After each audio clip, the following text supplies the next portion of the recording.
कि यहाँ पे हम क्या करना चाह रहे हैं। सो बेसिकली हमारी सिचुएशन को बेटर थोड़ा इंटरेस्टिंग बनाने के लिए हमने क्या किया, हमने एक बंदा अमन लिया। अमन का क्या सिचुएशन है कि वो एक सैलरीड आदमी है जिसका 2-3 साल हो गए जॉब करते हुए, कुछ पैसा उसने बचा लिया है और अब अपना फ्यूचर प्लान करना चाहता है। इसके लिए उसने डिसाइड किया कि वो कुछ इन्वेस्टमेंट्स करेगा, जिसके लिए उसने अपने दोस्तों से और फैमिली वालों से एडवाइस ली। तो उन्होंने उसे एक नंबर ऑफ ऑप्शंस उसे सजेस्ट कर दिए कि ये आप इन्वेस्ट करो, इसमें आपको बेस्ट रिटर्न मिलेगा।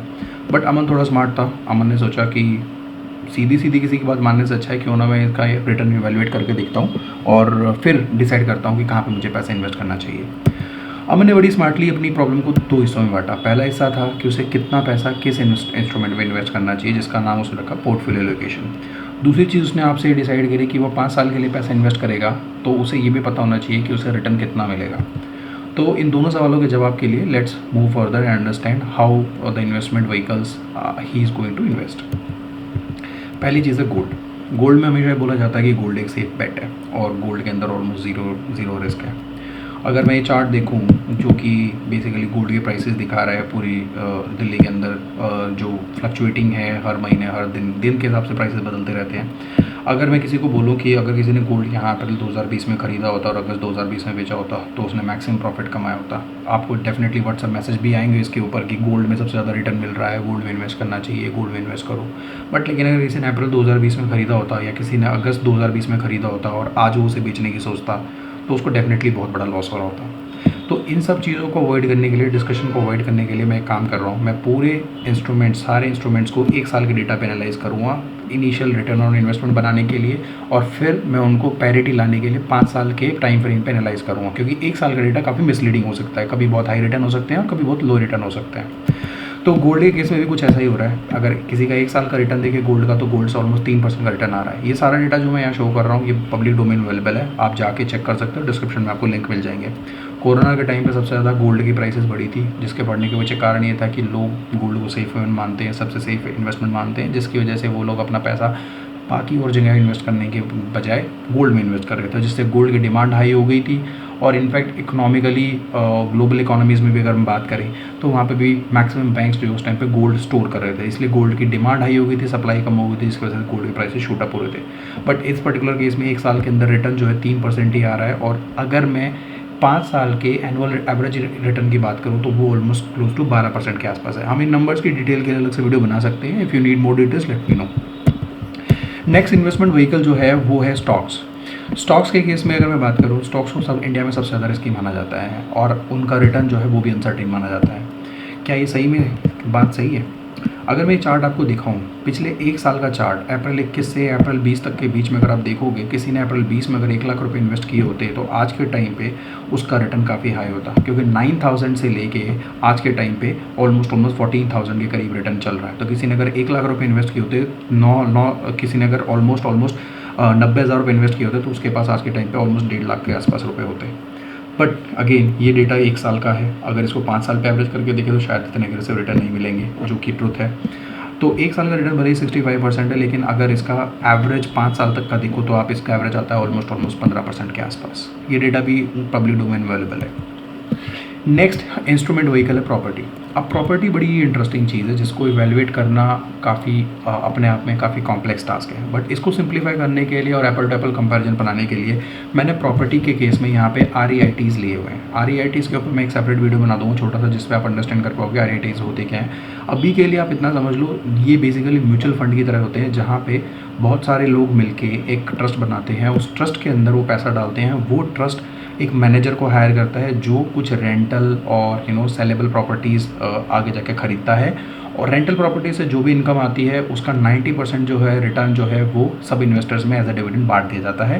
प्लस जो भी REITs प्रॉपर्टीज़ खरीदती है बेचती है उसके लिए हर एक बंदे को कुछ ना कुछ उसका शेयर मिलता है।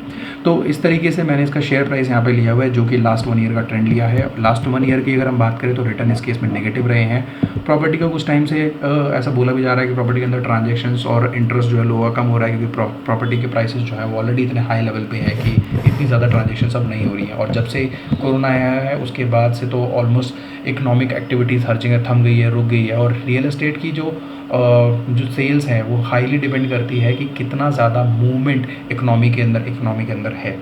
तो ऑन एन एवरेज अभी के लिए rate of interest, return on interest जो है यहाँ पे वो ऑलमोस्ट 10% के आसपास है, लेकिन अगर इसका ओवरऑल ईयरली अगर कैगर निकालते हैं तो ऑलमोस्ट 10% के आसपास पॉजिटिव आता है। अभी के केस में नेगेटिव 9% का रिटर्न आ रहा है। नेक्स्ट इंस्ट्रूमेंट ऑफ इन्वेस्टमेंट जो है वो है म्यूचुअल फंड।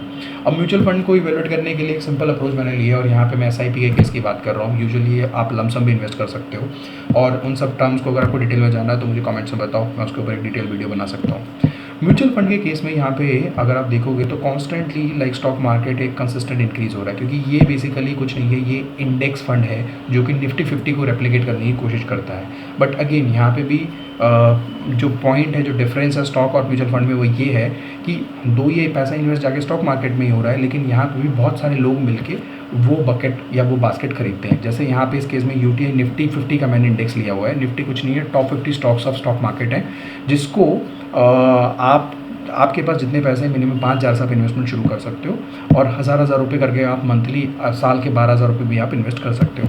तो अगर आप हज़ार रुपये लेके टोटल 12,000 इन्वेस्ट करते तो साल के अंत में अगर आप एब्सोल्यूट रिटर्न अगर आप देखते तो ऑलमोस्ट 3600 रुपये आपके पास होते, additional to whatever your principal you have invested.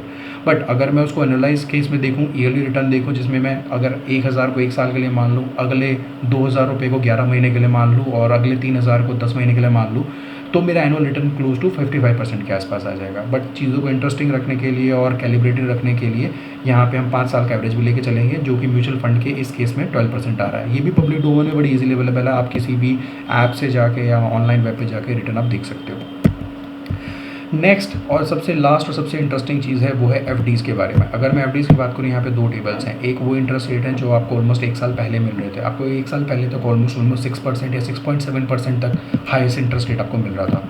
आज की डेट की अगर मैं बात करूँ तो आज आपको रिटर्न जो है मैक्सिमम 5.4 मिल रहा है।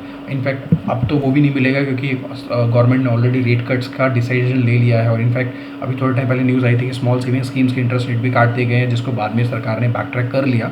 बट आई एम श्योर कि वो अभी आने वाले टाइम पे रेट कट होने वाले हैं। सो डेफिनेटली बैंक FDs के अंदर इंटरेस्ट रेट काफ़ी कम है, और इनका मुकाबला stock market, mutual fund, property या गोल्ड से नहीं हो सकता है, because of the low rate of interest. और क्योंकि आने वाले टाइम पे ये और गिरने वाले हैं, तो यहाँ पे मैं on an average rate of interest जो है वो 5.5% पढ़ रहा हूँ, क्योंकि आज अगर अमन डिसाइड करता है पैसा इन्वेस्ट करने का तो उसे 5.5% का इंटरेस्ट रेट मिल सकता है। कंक्लूजन, अब हम वहाँ पहुँच गए जहाँ पे हमने हर एक इंस्ट्रूमेंट को स्टडी कर लिया है कि कौन से इंस्ट्रूमेंट से क्या रिटर्न आ रहा है। तो अमन के लिए यहाँ पे हमने एक रैंकिंग बनाई है। इस रैंकिंग के हिसाब से अमन अपना पोर्टफोलियो प्लान कर सकता है, जिसमें हमने 1 साल के रिटर्न और 5 साल के return on an average basis रखे हैं। तो क्लियरली यहाँ पे कोई ज़्यादा रॉकेट साइंस नहीं है। स्टॉक मार्केट, म्यूचुअल फंड जो है they are coming ahead of rest of these vehicles. But yes, अगर किसी को अपना पोर्टफोलियो डाइवर्सिफाई करना है, जो कि अमन को भी करना चाहिए from his early age, he should also start investing into gold and property इस केस में। और अगर वो डाइवर्सिफाई नहीं कंसिडर करना चाहता, वो अग्रेसिवली केवल प्योरली सिर्फ इन्वेस्टमेंट पॉइंट ऑफ व्यू से जाना चाहता है, not just for diversify and he want to focus more aggressively, then he should go only for stocks, not even mutual funds. So इस तरह के पोर्टफोलियो का प्लान बनाने के लिए, जो कि स्टार्टिंग में अमन के 2 क्वेश्चन थे कि कितना उसका पोर्टफोलियो होना चाहिए और दूसरा उसे कितना रिटर्न मिलेगा। So let's try and answer those. Left hand side वाले चार्ट में अगर आप देखोगे तो आपको दिखाई देगा कि ये पोर्टफोलियो एलोकेशन, जिसमें 60% पैसा स्टॉक्स में, 20% म्यूचुअल फंड में, और बाकी का 20% आधा प्रॉपर्टी और गोल्ड में डाला गया है 10% के हिसाब से।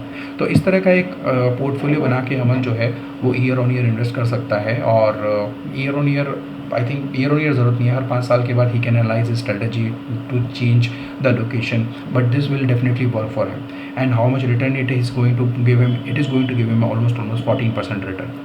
इंटरेस्टिंग चीज़ ये है कि even after investing into 12%, 10% vehicle, he is still able to gain close to highest return, जिसका कारण ये है कि maximum amount of his investment are still incline towards the stock market, जहाँ पे ज़्यादातर पैसा उसका स्टॉक मार्केट में लगा हुआ है। यहाँ पे ये हमने कैसे अराइव किया है, ये हमने अराइव किया है एक प्रिंसिपल लॉस फंक्शन कैलकुलेट करके।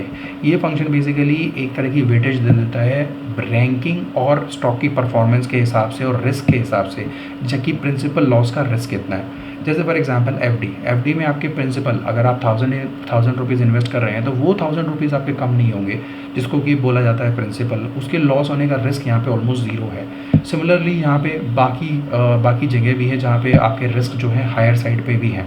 फॉर एग्जांपल गोल्ड में भी रिस्क लो है बट स्टॉक मार्केट में रिस्क हाई है, म्यूचुअल फंड में उससे कम है but again risk is still there, moderate risk है ऑलमोस्ट। तो ये जो रिस्क लॉस फंक्शन है बेसिकली ये हेल्प करता है ये अराइव करने में कि आपके पोर्टफोलियो एलोकेशन कैसा होना चाहिए। गोल्ड, म्यूचुअल फंड और एफडीज और प्रॉपर्टी, ये बेसिकली एक तरीके से आप हेज की तरह यूज़ कर सकते हो आपके एग्रेसिव इन्वेस्टमेंट को काउंटर बैलेंस करने के लिए कि जैसे भी कोई पैनिक सिचुएशन आती है और इमरजेंसी में आपको आपके फंड निकालने पड़ते हैं तो उस टाइम पे आपके पास कुछ अमाउंट ऑफ मनी हो आपके इन्वेस्टमेंट में जो आप निकाल के अपने गलत टाइम पे या अपने बुरे टाइम पे आप यूज़ कर पाओ। So overall this is the overall learning for Aman and let me know अगर किसी और का कोई पोर्टफोलियो कोई क्वेश्चन है जिस पे और पर्टिकुलर सिनेरियो जिस पे आप एक हमें चाहते हैं पोर्टफोलियो बनाएं या इसी पोर्टफोलियो पर कोई क्वेश्चन या कमेंट्स हैं या आपको लगता है कि कोई चीज़ हमने मिस की है तो let us know, we can discuss it this in comments. Thank you so much.